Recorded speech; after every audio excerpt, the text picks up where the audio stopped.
Jared Perkins, a Prospects Live podcast for everything MLB Draft related.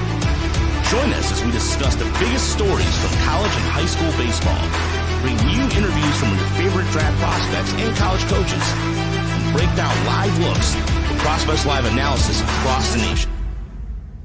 Get ready, because you're on a clock with Tyler Jennings and Jared Perkins. Alrighty, welcome to another episode of On the Clock, the Prospects Live Amateur Baseball and MLB Draft podcast. On the Clock's brought to you by Jaw Bats. Jaw Bats provides the highest quality ash and maple, handcrafted, fully custom bats, apparel, accessories, and more. Click the link in our bio and enter the code OTC10 at checkout to get a 10% discount on your first purchase. Well, just got to say hello. It's been a while. How are you doing? I should unmute myself before I start speaking, but I'm doing good. It's been a long while, honestly, since we had like a one-on-one little fun little podcast here. Bringing you all interviews from players, coaches from around college baseball, prep prospects, all that fun stuff. But we haven't even broke down the live looks that we had this fall. So we thought maybe we should talk to you. Maybe we should have some fun, talk a little college baseball, talk a little live looks. But how's everything going for you, man? How's life? Let's see here. Thanksgiving rush this week at work. Yep. By the way, disclaimer here: if anybody listens to this makes fun of any retail workers this week or gets in their face or anything, I will automatically get in your face. So just putting that out there. It's a holiday season. Everybody be nice. Do not abuse retail workers this week. Let me just tell you this right now. Wednesday, We're recording this on Sunday the 24th. So Wednesday the 27th is going to be my busiest day of the year. I have already been told that my 9 to 4 is going to be a 9 until whatever time I'm told to leave. So it could be like 10 o'clock at night that I leave. So going to be working long days. I'm definitely not the only one that's going to be doing that. So again, don't treat your retail workers like crap. We're just here to try and get a paycheck and go home, to be honest with you. Yeah. So that out of the way, but outside of that, like, school's kicking my tail. But I don't know if I've actually mentioned this on the pod before, but graduate December 7th. So I'm looking forward to that. We'll have a party podcast after. I don't know if that's a good idea. We'll all drink whiskey. We'll have a live stream podcast of just celebrating Tyler as he graduates. I do have it's a weird drink. It's like an Eggo waffle whiskey. Interesting. It tastes exactly like you would think. It's exactly like waffle syrup with just alcohol in it, and it's not bad. Not bad. I guess it's like a maple old fashioned, right? Like you basically. That's my assumption. Kinda. It kind of lacks the maple taste, though. That's the main difference. It's more of it's like that makes like a waffle syrup. Okay. So if anybody's had raw waffle syrup, it's right up your alley. Yeah. But yeah, it's like the only drink I have in the house right now, and I'm not bringing that out unless it's like a big occasion. So yeah, that makes sense. Yeah, for me, I don't know, not much happening over here. Just getting ready for the holidays. Everybody be nice to Tyler if you're going to a grocery store in the North Carolina area. If you find him and spot him. I'm not too hard to find. I'm the tallest person in my department. So outside of that, we have had live looks all fall. Tyler, I know you had Duke versus NC State. You had the UNC Fall World Series, West Virginia versus Wake Forest, I believe, as well. Anything else I'm missing there? No, just those three, really. It's been, moving around, doing a whole bunch of stuff. So really, those are the only three I was able to get to. Yeah. Is there anybody, I guess let's start with Duke NC State. Who stuck out to you in that? A little fella by the name of Sam Harris. We've covered him a little bit on this podcast the past couple months with the departure of Devin Obie in the portal over the summer. He's gone to Georgia. There he is, hitting a home run. For what it's worth, that was 103 off the bat and maybe like 5-6 rows back in the bleachers, and he's barely swinging it. Let's all listen to the sound here. Yeah, that's stupid. So yeah, that's basically Sam Harris right there. It's a boatload of power. He's hit 110, I do believe, a couple times this fall, even after that home run. He's looked pretty good too. It's not like he's selling out for power or anything like that. He's got feel to hit. There's improvements to be made, obviously, but it's a guy going into his first full year of starting for a Blue Devils team that has been year in, year out one of the most potent offenses in the ACC, if not the country. So you're kind of looking at this and going, hey, they found another guy, and he's going to replace it was something like 18 home runs that Devin Obi had last year that are now missing. So, yeah, it's interesting. They get Ben Miller back. They lose Zach Morris, who was a good guy to top their lineup. I don't think we have Logan Bravo this year. I don't recall seeing him there. But those are obviously big guys that last year had a bunch of home runs, bunch of offensive production at the top of their lineup that's now gone. So Sam Harris is going to fill that void immediately for them. And I think they've got some pretty intriguing arms as well. Haven't really posted much of their arms, to be honest, this fall, because it's just been very hard to go, from scouting to school to work and all that. So it's been a time trying to get around, do all the video, but yeah, Healy has found a ticker fastball. He's added a cutter. There's a low slot lefty. I can't remember his name for the life of me right now. But if we're talking like super flat approach angle in the upper 80s that plays up into the low 90s, guys cannot hit the fastball. And if I can find his name, I will bring it up here later in the podcast to give him recognition for how well he has done this fall. But it was a really funky look for me personally. And I'm pretty in on the fact that he's probably either going to be one of their top relievers, if not maybe a starting rotation guy in the spring. Yeah, you're gonna love those funky sidearmers. I mean, we had one when I was at Nevada. Adam Witt got drafted by the Astros, and he was pumping like 93, and like the arm slot, no one could touch it. It's insane when those guys can do that. I think I may have just found him. Where we got? Do we lose Tyler? He's back. It'd be very nice if. Okay, maybe it wasn't him. So you're free to keep talking. I'm going to find this kid ASAP so I can give him his just due. I'll dive into one of my series that I had. I have to go with UNC Wilmington versus Virginia. A lot of talent in that. Of course, Tanner Thatch was the big one out of UNC Wilmington. He wasn't great during that game. Just couldn't tap into that power. Hit a lot on the ground, and it was just kind of swinging over the top of off speed. From when I looked into the data, the EVs are insane. So you have to imagine that that'll come back. It's just one game sample size, but the timing was off. He just didn't feel comfortable in the box. A lot of ground outs. But he's a guy that you're going to keep watching. So someone that's just super talented. And keep on your radar. The one guy that really popped up for me for UNC Wilmington was Trace Baker. He came out throwing 93, 94 consistently, topped out at 96. It was a heavy two-seam fastball, which helped him deduce a lot of ground balls. Paired it with a low 80 slider that had some quality bite. I think he got a couple swings and misses on it. So it flashed some potential, but also threw one changeup as well. A lot of like with his stuff, but he's kind of missing that ultimate put out pitch, right? I think he got all ground outs. And that's good for the fastball with the sinking action. Like he can get a lot of ground ball outs, but it seemed like he was missing something that really he could go to get some swing and miss, but only saw him for one inning. I would like to see more. I think there could be something there depending on how UNC Wilmington decides to utilize him, but that was the arm that I really liked. Yeah, and I looked more into it too. The fastball just is a good fastball, man. Yeah. So I was correct. I did find the kid that I was talking about before, Henry Zatowski, 6'2", 190 out of Maryland. He's a freshman, actually. I thought he was a transfer in from an Ivy League, because Duke, if there's one thing you know about Duke, is they hit the Ivy League hard.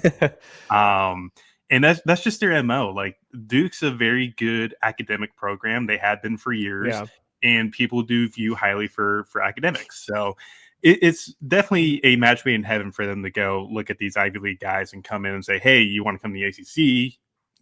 Here we are. We have the same kind of education. You're going to face better competition.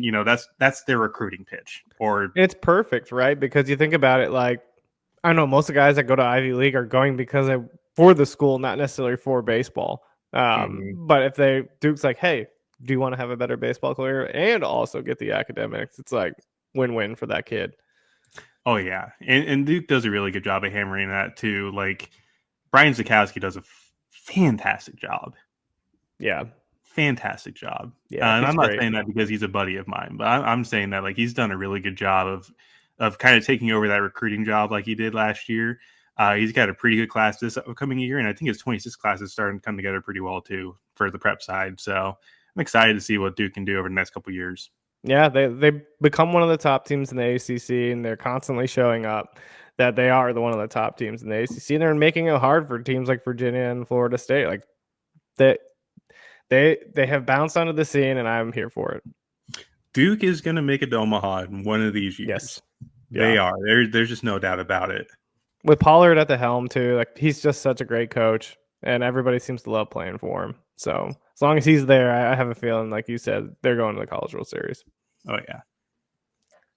I'll just keep going into some of the Virginia guys. I could cover Henry Ford and Henry Godbout, but I feel like I've talked to them ad nauseum at this point since I've seen so much Virginia. Harrison Didewick, same thing. Like all these guys, like Virginia's lineup's going to be stacked from 1 to 9. They're going to be absolutely loaded. There wasn't really a hole in that entire lineup.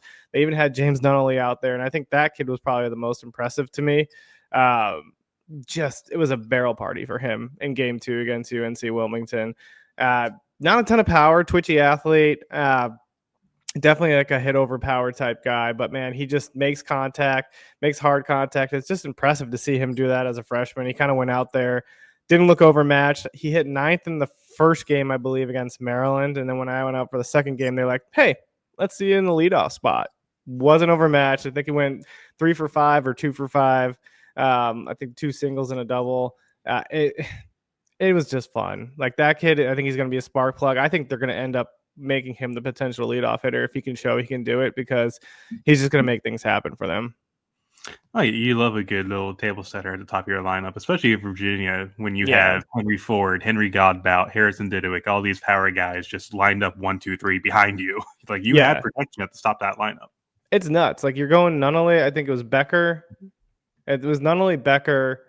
Then it was like, okay, now you got Ford, Didewick, Godbout.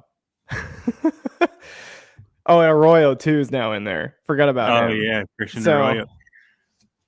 Yeah, good luck. Like Godbout's still hitting like 6 in this lineup. Let's not forget Aiden Teal.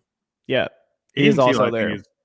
I think Aiden Teal is going to be a solid breakout candidate this year because he's finally going to be able to do one thing, I think, full time. He started in center field for them too. Yeah. And he was making plays, man. Like it was, and the arm is strong. Got a cannon. I mean, he threw 90s off the mound. So I was about to say, if he's bucking 92 off the mound, I think he could do pretty well for the outfield. There was one play that he misread the ball completely, but then he like overcorrected and made a beautiful diving play. And I was like, okay, yeah, the reads might need some work, but man, the athleticism and the speed, he just made up for it and made this incredible catch. And so the bat was fine. Like he's very aggressive. He doesn't really work deep into counts. He did more in the second game, but the first game, I mean, I think he first pitch swung at the first 4 at bats. He made contact in all of them, so he doesn't strike out a ton, but he's just like needs to wait for his pitch in order to kind of barrel it up.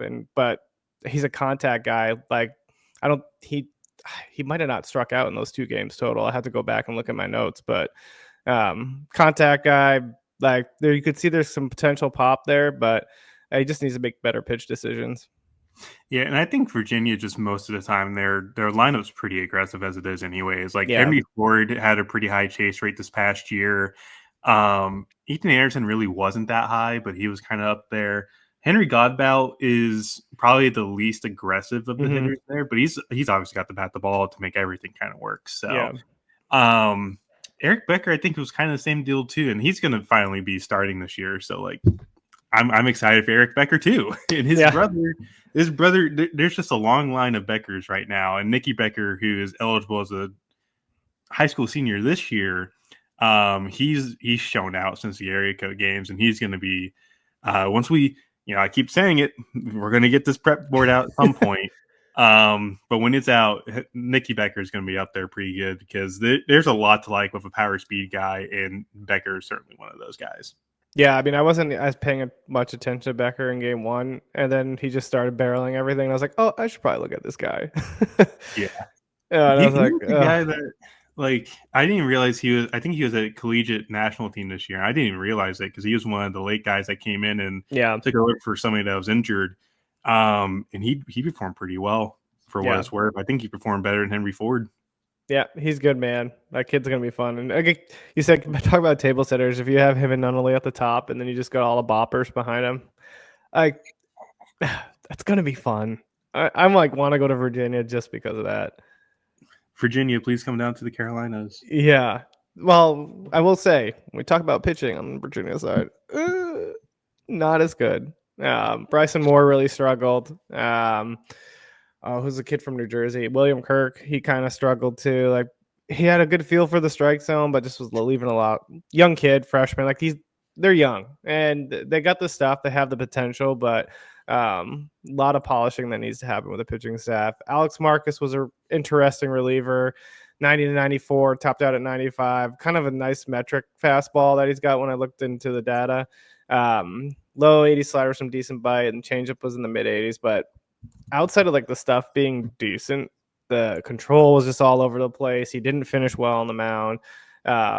So like I think a team would take a shot on him late just because of the stuff. But there's just like a lot of refinement that needs to happen in his delivery.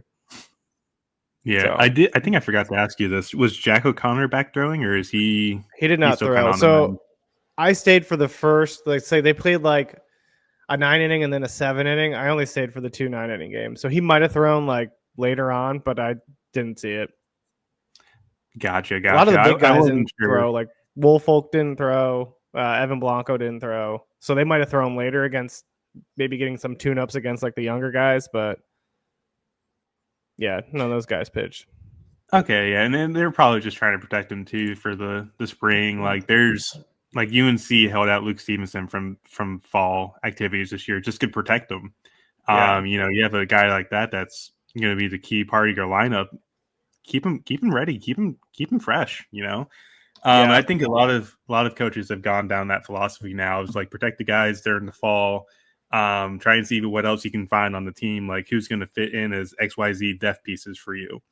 And then let loose in the spring.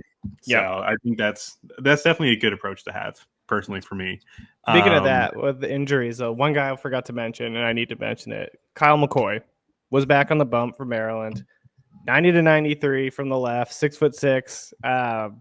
He just had a good feel for his slider and changeup. Like it was just awesome to see, just because he went through Tommy John last year, missed it the entire season. It was just awesome to see him out there. He dominated Henry Godbout in one at bat. It was like fastball, slider, backdoor slider on his back leg, and it was just 3 pitches. See you later. And it was just cool. It was cool to see him back out there. I know he's struggled a little bit his freshman year, just because I think that's probably when he was starting to deal with the potential Tommy John. And that guy, if he's healthy, that's going to be huge for Maryland. So I don't know if this is true, but I heard a rumor that said he had already had a partially torn UCL as a freshman. And then it just happened to blow out. He was up to 96, I think, towards the end of that spring too.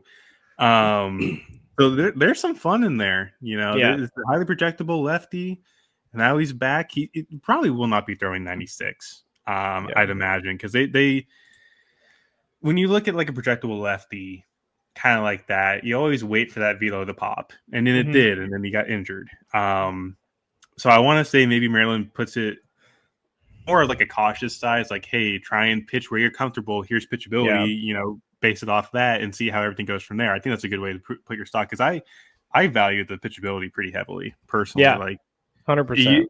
If you're just trying to spray and pray a fastball, which I'm not saying McCoy was at any point, but like for me, kind of looking at when scouting a pitcher, I kind of look for that pitchability, because I want to see, it's like, okay, how do you adjust mid at bat? Do you still try and push the fastball in? Are you fastball dominant, or do you have the secondaries to work off of? And can you pitch backwards, kind of change the trajectory of the at bat for you, and then attack with your best stuff and go from there? That's for me like the best part of pitchability. It's like you don't know what the hitter is expecting. Yep. You're going to throw him off your game. Like Thomas Harrington was a big factor of why I liked him, was the fact that he had advanced pitchability for a guy that knew how to throw strikes and had pretty good feel for 3 off-speed pitches.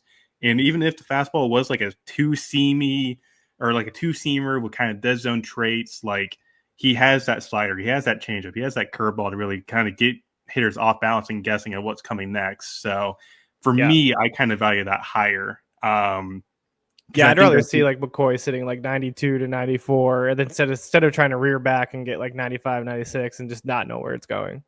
Yeah, and that's the biggest thing. Like I understand like stuff plays in this era now. Yeah. And I would be remiss to say that I didn't think that was the truth. Like stuff absolutely plays in this era of baseball now.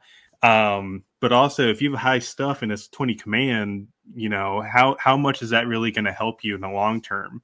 Because command's really tough to teach. Yeah. You know, that's not the easiest thing in the world to teach. So for me, seeing that pitchability, having some sense of the strike zone, and also still having that big stuff like that Trey Savage right there is essentially what that is. Yeah. And that's like Trace Baker. Like the fastball was fun watching it coming out of his arm, but you just didn't know where it was going. And so like you kind of combine that and you're like, okay, what would I rather have? And it's kind of this balance you got to find. Yeah, and you're also looking for like outlier stuff too in the amateur scene. Like that's essentially what you're looking for with some of these guys. Like you find a fastball that has intriguing unicorn data. You know, release traits are very interesting to allow the fastball to play up from what it is. You go after that. You find a slider that's got 3,000 spin, mid 80s, but then he's also throwing like 90, 92. That's Griffin Herring. Yeah. Yep. Griffin Herring got pretty darn good money for his draft eligible sophomore this past year from New York. So, you know, you always look for those outlier traits. And your guy, LP Langevin. Yep. Got to put him on Kansas City Royal Great now. I still have to write that report too, actually. Speaking of which, Aussie's reports are on the Royals now. But yeah, that is just such a fun fastball. If there's any secondary development there, I think he's very good. Yeah, love it. Was going to ask you, NC State, was there any guys that really kind of stuck up to you there? There's a couple guys. Heath Andrews was a guy that's really kind of blossomed over the past year. He's up to 96 with 2-seam action, has a good breaking ball. He started, I think, game 1 of it was 2 9-inning games, I do believe, that night, or it was 2 7s, one or the other. But he impressed across 2 innings, did pretty good job of pitching off the slider when he didn't have command of the fastball. There's another guy, I think it's Cade Wimbish, I think is his name.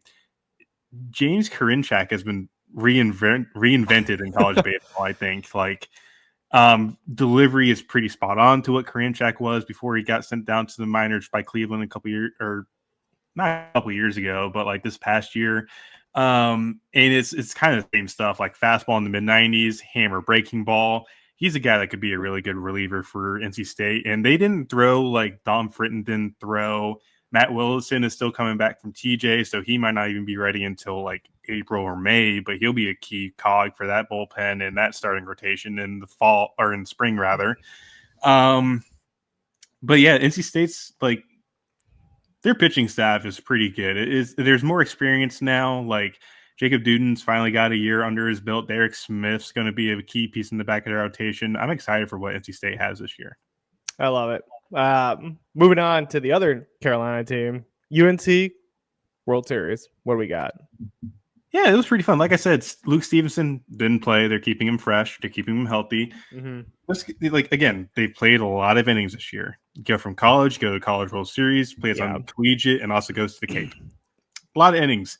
And if you want him to be the kind of player that you want him to be, just let him rest. But and looking at some of the other guys, like I'll go over some of the injuries that I've heard about, but Folger Boaz, and you can throw AJ Russell into this mix too, because they had the same procedure. They had the internal brace, so it's not going to be a lengthy, well, it's still a lengthy rehab process, but it's not as lengthy as like a regular full Tommy John. So it's closer to 8 months. Folger Boaz was one of the guys that had those. He'll be back throwing, I think, either this month or next month. But there's been a couple of guys like Tyson Bass, who was a transfer from either D2 or it was JUCO. Let me figure it out here. Where's his name? North Carolina Wesleyan. I do believe that's JUCO. I think they found their Vance Honeycutt replacement. Interesting. I'm going to say that right now. Tyson Bass, there's a scrimmage that they had. I think it was against Florence Darlington, and they usually just do scrimmages against the local JUCOs around here. But he had like 4 hits, all above 110 on exit velocities. So you automatically you're replacing Honeycutt's power. That's essentially what it is. I would argue the field hits a bit better than what Vance had, but also Vance was a bit of a free swinging, had the ability to lift with pull side. I think Tyson's more of an advanced hitter right now, but I want to see that full season before I make that judgment call. For me, just going off that one game, though, I think Tyson's got a more solid approach, significant bat speed, feel to lift the baseball. In center field, I don't know if he's a center fielder long term. Yeah. But in terms of looking at what UNC has on the table this year, I think he's the clear-cut guy to take over that position if King Kepley doesn't. And King Kepley himself, he's a shorter guy, like 5'8", 170, I think is his like listed height and weight, but can absolutely burn on the bases, field a hit. There's some sneaky pop in there. He went yard, I think, once or twice during the fall. It's not going to be – it's like a Tommy Hawk. Yeah, from Wake Forest a couple years ago. That high energy guy that can play center field, has the field to hit, but is never going to hit enough for power for you to be like he's a power hitter. I think he already knows that right now. It's like, hey, my advantages are spraying the ball around the field and lighting everybody up on the bases. And I think that's exactly what Kepley's going to do this year. It was like a 90% contact rate at Liberty last year. That's with fun. like a sub 20 chase rate. It was ridiculous play discipline. And this fall, he was kind of a bit more, trying to think of the right word, not aggressive, but he was a bit more selective in how he was approaching the pitchers on his staff. But he's a guy, like, he's on our college board, obviously, because you don't run a 90% contact rate in any league in college baseball and act like that's not like that's nothing. But kind of also looking at some of the arms too, like Cameron Seagraves, who was a Campbell commit, he flipped to UNC pretty late in the process this year because of the fact that Justin Hare went to Ohio State. But he was a guy that has really impressed a lot of scouts that I talked to this fall. He's been into the mid-90s with a good slider, and the command's coming and going. It's a longer arm action. He's got to work harder to get the arm on time and everything like that. But once he learns to sync up everything, I think he's going to be good to go. Aiden Haub was a guy, I think he was a 17th rounder by the Twins last year. Did not sign. So he's going to be one of the top seniors this year. And kind of just looking at it, like when he pitched, there's pitchability there first and foremost. He was able to mix in the slider. It was like a cut slider, changeup, curveball, and then pitching off heater, which was 16 to 18 vert, good run into 92, 94 territory. Like he was commanding it well to the glove side. But anytime he would commit like cutter on the outer edge to righties, couldn't hit it. Could land a curveball for strikes, steal a strike early in the count. It looked really good for a few innings. I think he went 4 or 5 and struck out like 6 or 7. It looked pretty good. And I think if anybody's going to take the Friday spot for UNC, I think it might just be Haw. Just from the pure experience that he's had. You look at guys like, Folger Boas does come back in time. I don't know if they want to rush him into that Friday spot just immediately.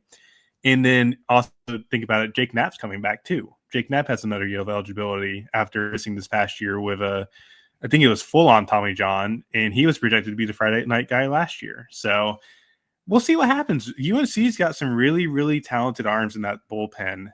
And I think a few of them are going to surprise some people this year.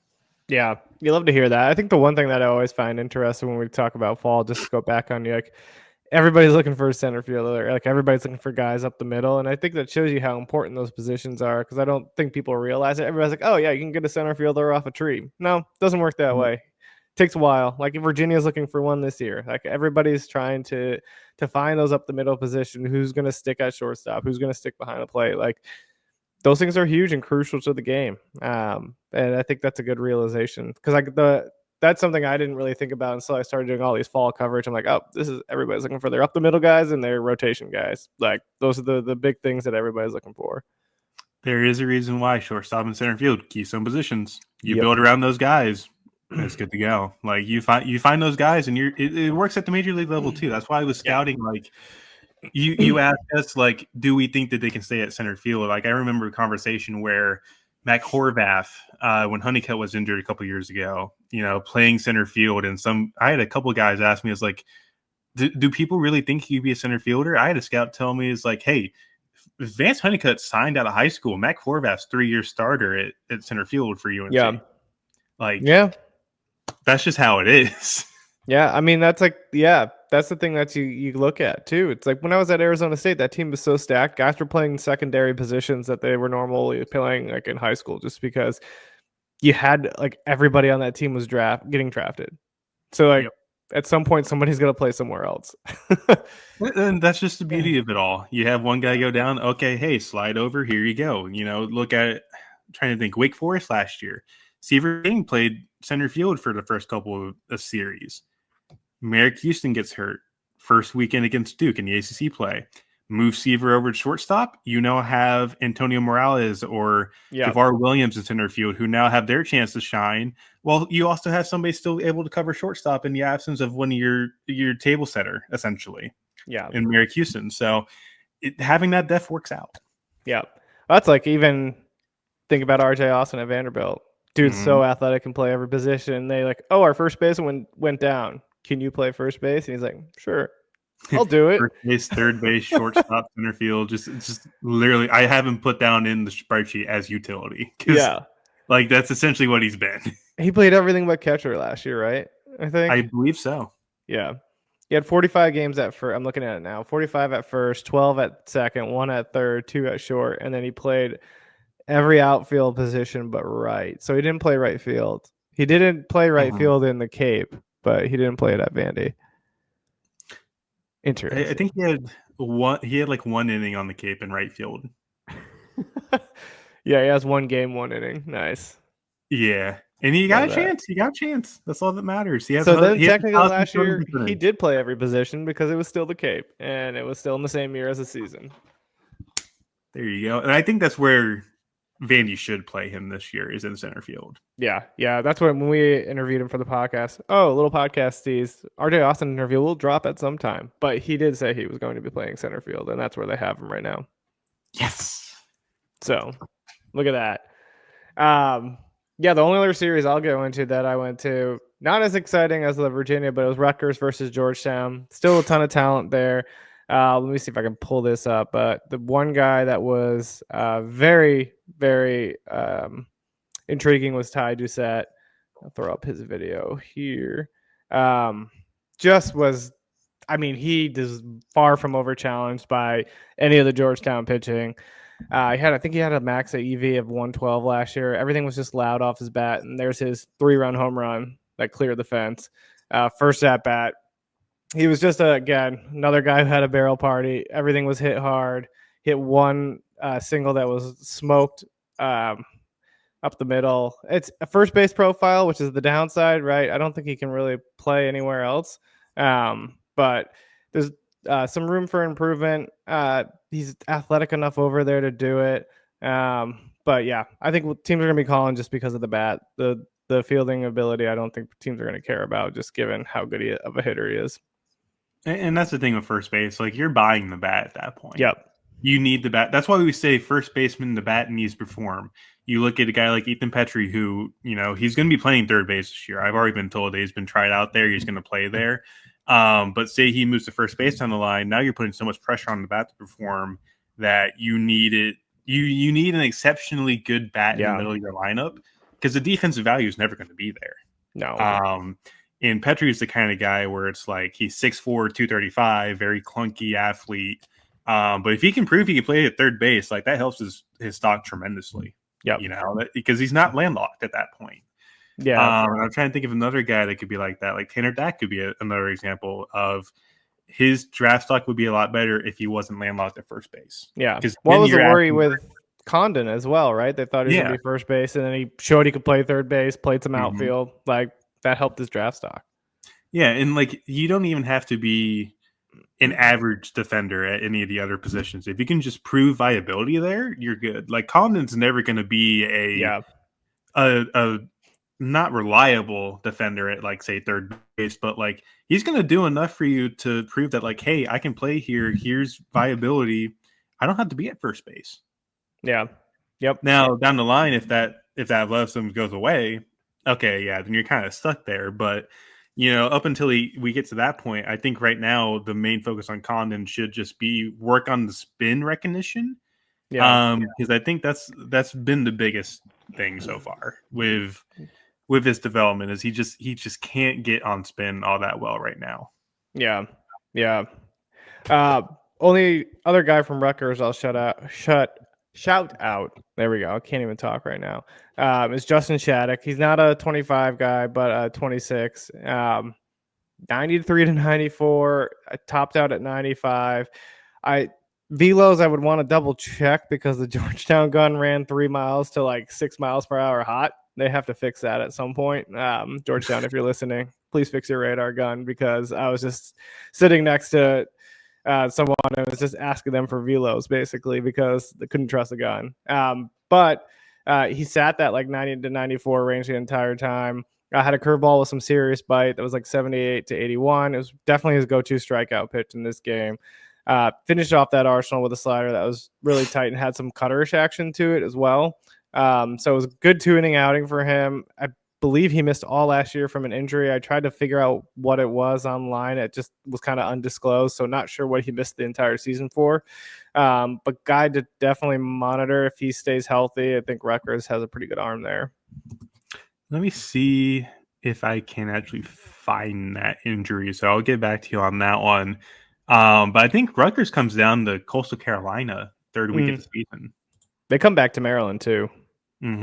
So I'm very tempted to go see that Rutgers team at Coastal because I think Coastal's got a few good guys. Like Caden Bodine's obviously the big name at Coastal right now, but they've gotten a good couple transfers. Chance Mako's draft eligible this year. Came from NC State. He's going to have a chance to start this year. Colin McKay came from Virginia, so you got 2 ACC guys now just like chilling in the Coastal rotation potentially. Yeah. So I'm kind of intrigued to see what Coastal can do. Plus Cam Flukey's still at Coastal. Cam Flukey's going to be a really good arm for 26. So we'll see what happens. I might just say screw it. 2-hour drive. I would say after seeing Rutgers, go for it. It was worth it. Oh yeah, I'll be glad for that. I'll shout out one other guy from Georgetown. Georgetown doesn't definitely just give it looking at the talent. Doesn't have like the Everett Catlett or the Jake Bloss that kind of went in the last 2 drafts. One kid that was interesting was a closer last year, I believe, for Georgetown was Andrew Citron. Came into Georgetown as a 2-way player, is solely focusing on pitching now.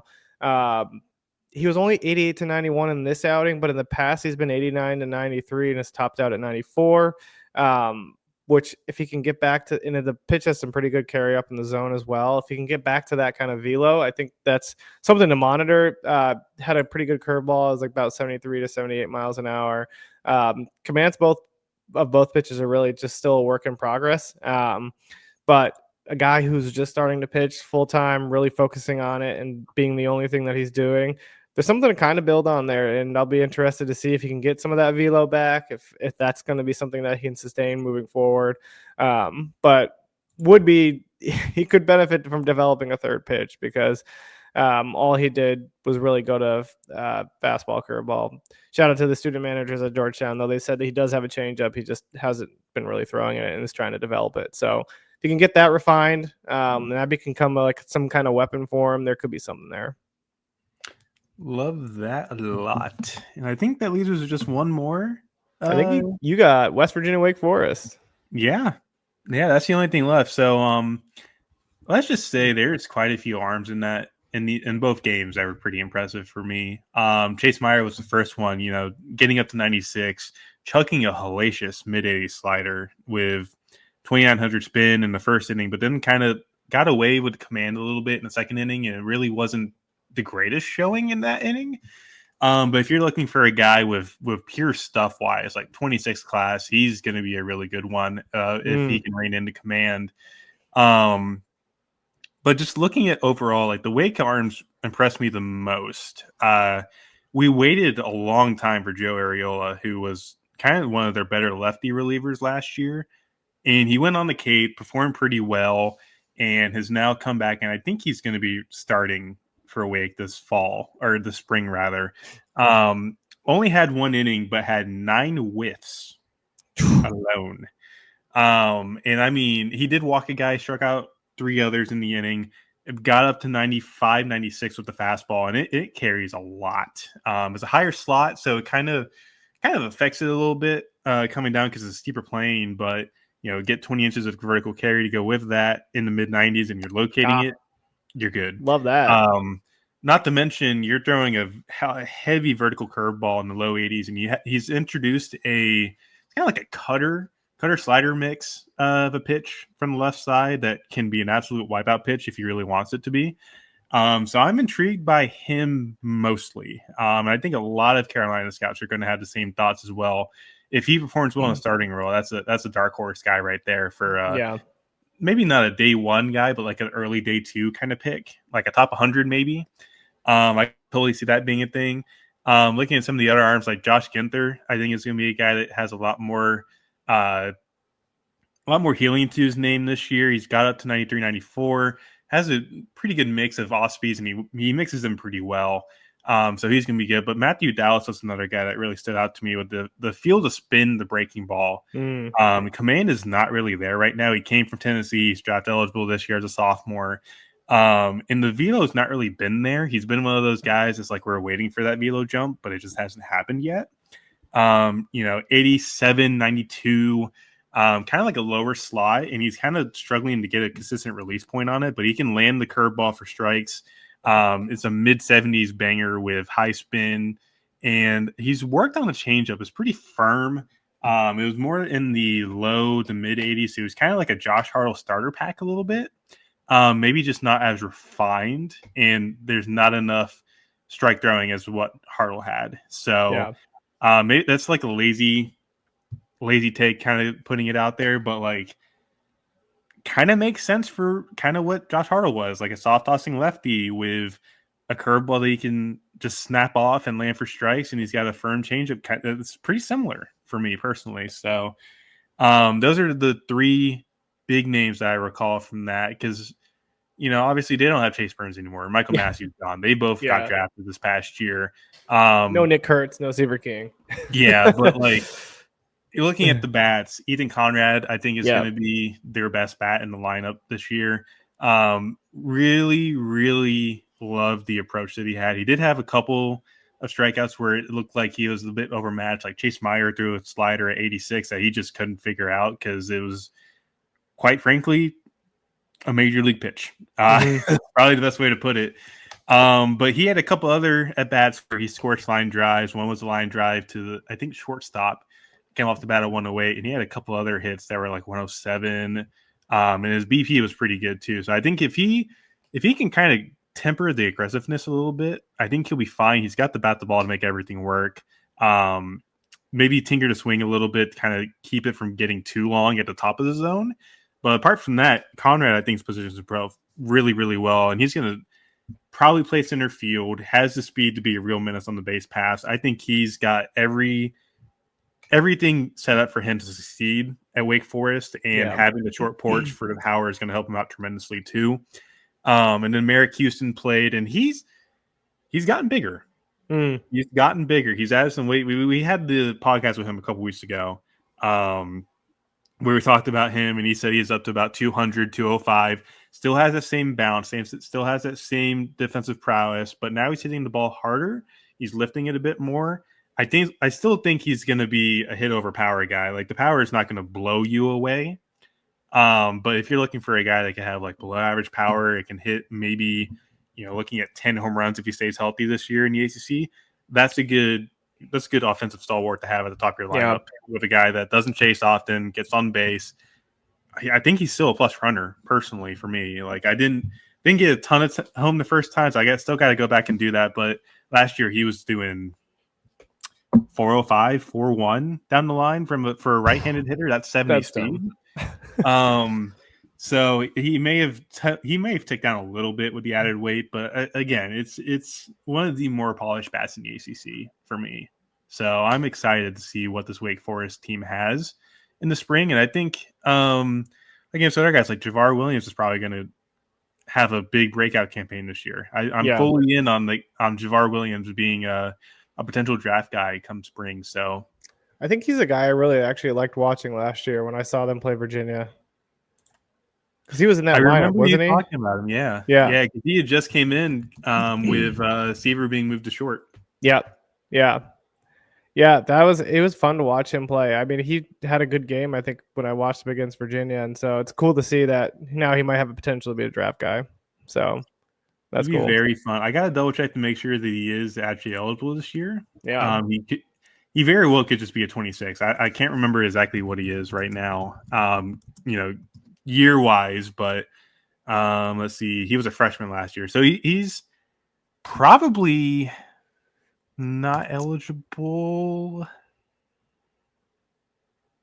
I take that back. He turns 21 in January. Nice. So he is eligible. Love that. So he might be. Keep that name in the back of your mind a little bit, people. Yeah. That listen to this. Javar Williams might be a guy to watch this fall or this spring rather. In case anyone was worried, Wake Forest is going to be #good again. So don't you worry. Hopefully they won't go 2 and barbecue it in regionals like they did this year. But I think the way I look at it with Wake was last year their bullpen just had no experience. Yeah. And that was the reason, like the NC State series they had at the end of the ACC play, like they could have won all 3 of those games, but their bullpen kind of just collapsed at the worst times. They got solid starts from the guys that needed to put together solid starts, and then once the bullpen came in, it just kind of got frustrating to watch a little bit. And then when we interviewed Massey, he was dealing with the back injury, I think, and he just wasn't healthy that in season. So like that's one of your top arms that you're just not getting anything from. Yeah, and I don't even think he was throwing in the NC State series. He came back the week after, I think, because he pitched it in Charlotte for the tournament. So not having that arm kind of really stings, but you got to look for experience in your bullpen. Wake's got it this year, so I have more expectations for their bullpen this year instead of just like, oh, they're going to their bullpen now. That might be game. Yeah, I think they've got a better chance this year to stay more competitive and in close games than they did last year. I love it. That kind of does it for us in terms of live looks this fall. We're going to do a couple rapid fire questions before we wrap things up here. First one I got for you, Tyler. Scheduled to start at a drop. What are the top 3 series that you're looking for?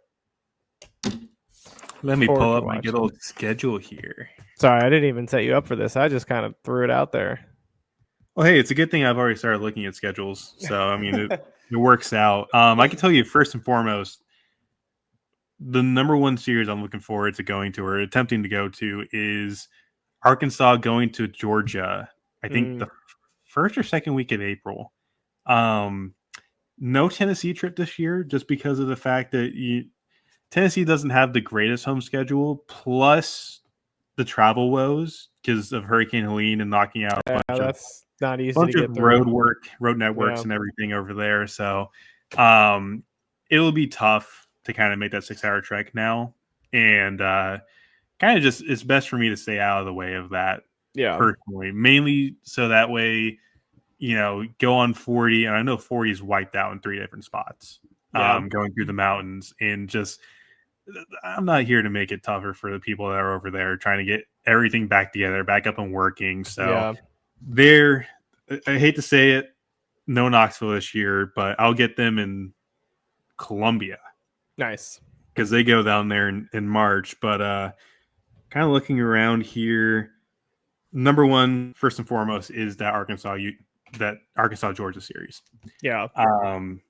Looking around everything else, Stanford coming to UNC first week in ACC play. I'm looking forward to that. Matt Scott, Mantaro Senzaki. Gonna be a time. That Stanford team could be really good this year, and we just don't know it yet. They're Those returning arms. a lot of talent. So throwing Sasaki in there, I think Sasaki is going to be pretty good. Looking at some of the other ones, I think the next one that really stands out is going to be opening weekend. Like that, going to Shriners for the first time. Going to be at Glove Life this year. Louisville, Oklahoma State, Ole Miss, Texas, Arizona, Clemson. That's a really, really good lineup right there. Yeah. I'm looking forward to that. But those are the 3 big series right now I'm looking forward to. Still waiting on a few schedules to drop. I'm still very tempted, like we mentioned earlier, the Rutgers Coastal Series, just because it's the easiest way for me to go to Coastal, I think, this year. Kind of just go from there. So, we'll see what happens with the rest of the schedule. I think Virginia dropped theirs not too long ago. Still waiting on State, Cal, and a couple other teams. Mm-hmm. Yeah. I do know Florida State has come up here this year, which is a bummer. So I'm going to hope and pray that they get good seating at the ACC tournament in Durham this year, because that way I'll be able to see them. I'm not sure what that looks like yet for me right now, but that's really it. There's not really a ton put on the schedule yet. Like half of this is still pretty blank, but yeah, I was looking at Arizona State's schedule the other day because I was curious if they'd make a trip out to the East. I want to know who they paid to not have to do that, because they don't have a single road series that's like further than Oklahoma. Really? Yeah. I want to look at this. They got Cincinnati. I guess that's kind of far. Utah. So they get TCU. Ohio State opening weekend, Oral Roberts, Minnesota, Gonzaga. They paid off someone real nice.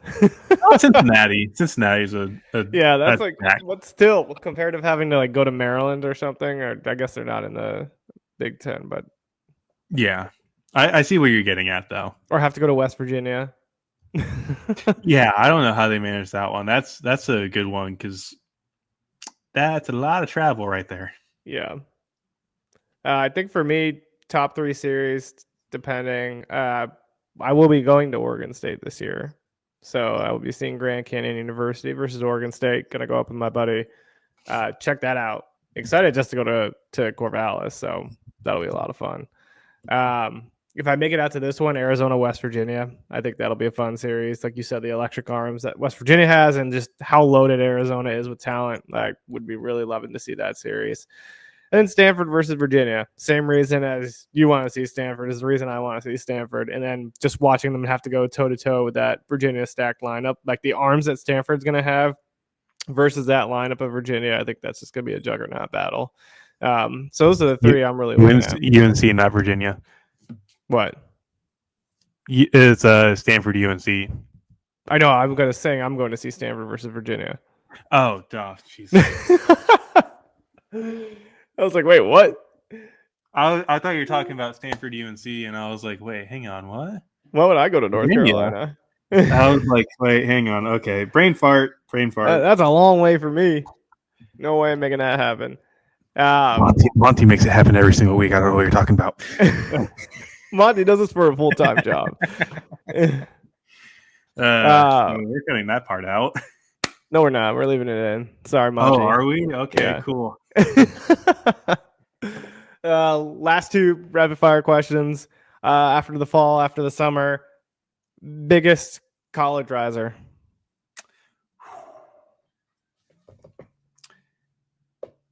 That's a tough one.